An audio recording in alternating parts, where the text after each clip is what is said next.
আমি আমাদের সরকার দলে যারা আছেন তাদেরকে অনুরোধ করব যে আপনারা এই সংস্কারের পথে হাঁটেন।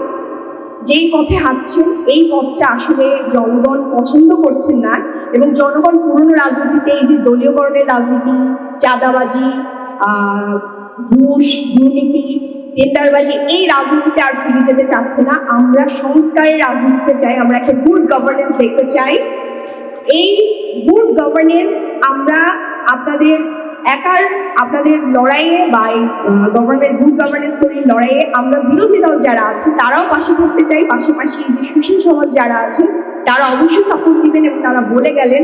তো আমি সরকারের কাছে অনুরোধ করব যে আপনারা আমাদেরকে সাথে নিয়ে যে জায়গাগুলোতে আসলে সংস্কার দরকার, যেই জায়গাগুলোতে একমত হওয়ার দরকার, এই শহীদের আকাঙ্ক্ষা যেগুলো ছিল যেখানে একমত হওয়ার দরকার, আপনারা এই জায়গাগুলোতে একমত হন।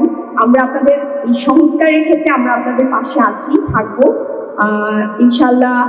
এই গুড গভর্নেন্সের যে যাত্রা, এই যাত্রাই আমাদের এনসিপির একমাত্র যাত্রা হবে। এই জায়গা থেকে আমাদের রাজনীতি হচ্ছে সংস্কার। আমরা আমাদের রাজনীতিটা 53 বছরের যে একটা কলঙ্কিত অধ্যায় দেখে দেখে আমরা এসেছি, একটা বার্ডেন আমরা নিয়ে এসেছি। সেই বার্ডেনকে মুক্ত করার জন্য এক ঝাঁক তরুণ দাঁড়িয়েছে, সাথে পেছন থেকে আপনারা আছেন। তো এই জায়গায় আমরা মূলত থাকতে চাই যে আমাদের মূল রাজনীতি সংস্কার। যদিও সরকার গঠনের পরে আমরা নানান জায়গায় আশাহত হয়েছি, দুঃখ পাচ্ছি। এই যে আমাদের সংস্কার, আমাদের অধ্যাদেশগুলো নানান এগুলো বাতিল হয়েছে। তো আমি ডিটেলসে আলাপ করতে চাই না। আমি চাই যে এই যে আয়োজনগুলো করেছে, এই যে রাজনীতির একটা পরিবর্তন দেখা যাচ্ছে, যে রাজনীতিবিদরা শেখার জন্য, নানান জিনিস বলার জন্য, বা জনগণকে জানানোর জন্য কোথায় কিভাবে শুধরানো যায়, এই জায়গাগুলোকে আনার জন্য এক্সপার্টদের নিয়ে এসছেন, এবং আমরাও সেখান থেকে শিখছি। সেই কথাগুলো আমরা কি আবার পার্লামেন্টে তুলব।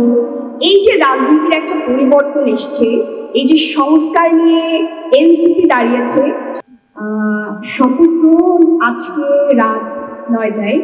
তো আপনাদের সকলের কাছে দোয়া চাই।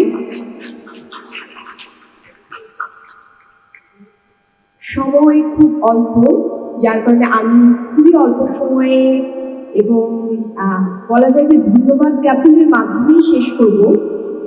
রাজনীতিতে আমি নতুন, আমার ধারণা যে আমার পেছনে যেসব ইয়াং জেনারেশন আছেন, নারীরা আছেন, তারা অনেকেই নতুন, তাই না? একদম নতুন। এবং এই যে টেকনিক্যাল বিষয়গুলো আমাদের অনেকের কাছেই এখনো অনেক দুর্বোধ্য মনে হচ্ছে।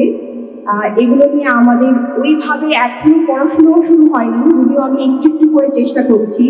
সেই অ্যানাটমি, ফিজিওলজি, বায়োকেমিস্ট্রির বাইরেতে এসে রাজনীতি নিয়ে বোঝার এবং রাষ্ট্র ব্যবস্থাকে বোঝার চেষ্টা করছি।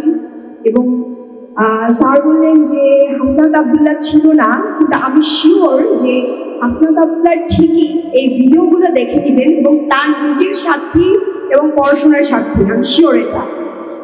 এই জন্য, এবং আমিও স্যার আপনার অনেক কথা এখান থেকে ধরতে পারিনি। আমি আবার এবং প্রত্যেকের কথাই আমি আবার লাইভে নিয়ে বসবো এবং এটা নিয়ে টুকিটাকে পড়াশোনা করার চেষ্টা করবো, যেহেতু সামনে বাজেট অধিবেশন আছে। তো আমি এনসিপি সংস্কার কমিটিকে ধন্যবাদ জানাচ্ছি এত সুন্দর একটা প্রোগ্রাম করার জন্য। এটা কিন্তু খুব সহজ ছিল না আমার মনে হয়, এটা অনেকদিন ধরেই তারা আয়োজন করছিল। এবং এনসিপির রাজনীতিটা আসলে কি, নতুন রাজনৈতিক বন্দোবস্ত, যেটা আমরা বারবার বলে এসেছি। আমাদের রাজনীতি হচ্ছে নতুন রাজনৈতিক বন্দোবস্ত, এবং এই নতুন রাজনৈতিক বন্দোবস্তের মধ্যেই প্রথম যে কথাটা, আমরা গুড গভর্নেন্স দেখতে চাই। তো সবাইকে ধন্যবাদ। লাঞ্চের সময় হয়েছে, আমি আবারও আপনাদের কাছে দোয়া চাচ্ছি। প্যানেলিস্ট যারা ছিলেন তাদেরকেও ধন্যবাদ যে আপনারা এই আমাদের রাজনৈতিক যাত্রায় আমাদেরকে বোঝানো, শেখানোর দায়িত্ব নিয়েছেন। তো সবাইকে ধন্যবাদ, ধৈর্য ধরে কথা শুনেছেন। আসসালামু আলাইকুম। সবাইকে অনুরোধ জানাচ্ছি যে যারা